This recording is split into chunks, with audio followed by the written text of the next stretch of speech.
नमस्ते। उम्मीद करती हूँ कि आप सभी स्वस्थ होंगे और अगर किसी को कोई भी परेशानी है तो भगवती से प्रार्थना करती हूँ कि आपके परिवार में आए कष्टों को जल्द से जल्द दूर करें। आज मैं आपको एक ऐसे पंडित का किस्सा सुनाने वाली हूँ जिनके ज्ञान और स्वाभिमान पर पूरे देश को गर्व है। मिथिला के उन पंडित की चर्चा पूरे देश में होती है और जब बात स्वाभिमान और ज्ञान की होती है तो सबसे पहले उदाहरण उन्हीं का दिया जाता है। उनका नाम था आचार्य उदयन।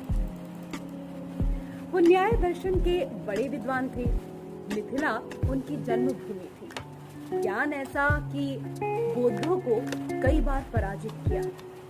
उनके तर्क अकाट्य थे। नास्तिकता के विरोध में न्याय कुसुमांजलि नामक उन्होंने ग्रंथ भी लिखा।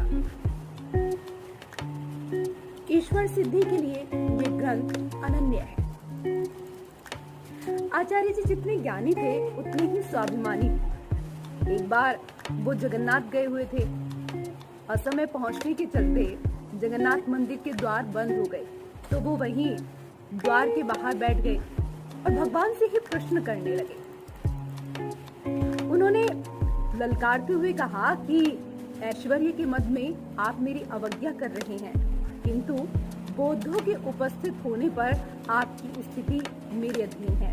वहां मैं ही अपने तर्क से आपकी प्रतिष्ठा करूंगा।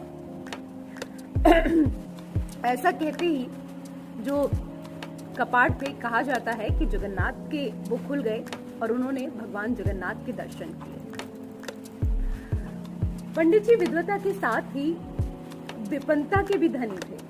जीवन यापन को बड़े जतन के साथ वो चला रहे थे। तब भी वो अपने जीवन में कभी किसी के द्वार न गए, ना ही किसी से उन्होंने कभी सहायता मांगी। पत्नी के पास बस एक ही साड़ी थी। सुबह वो अंधेरे में नहाने जाती, जल भरकर लेके आती ताकि उनकी गरीबी को कोई समझ ना पाए।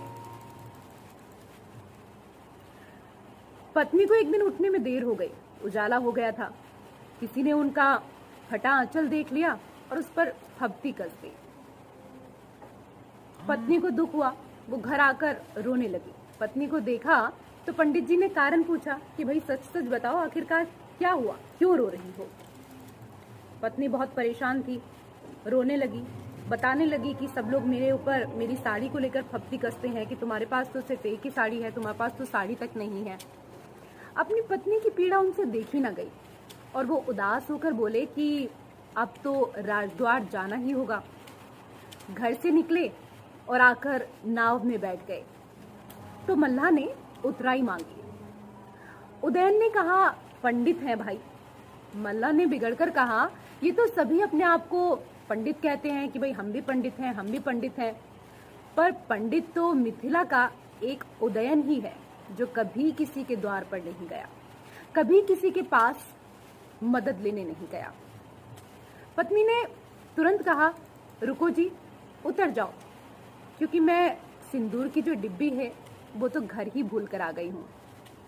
तो इस किस्से से आप समझ ही गए होंगे कि कितने स्वाभिमानी थे मिथिला के आचार्य उदयन।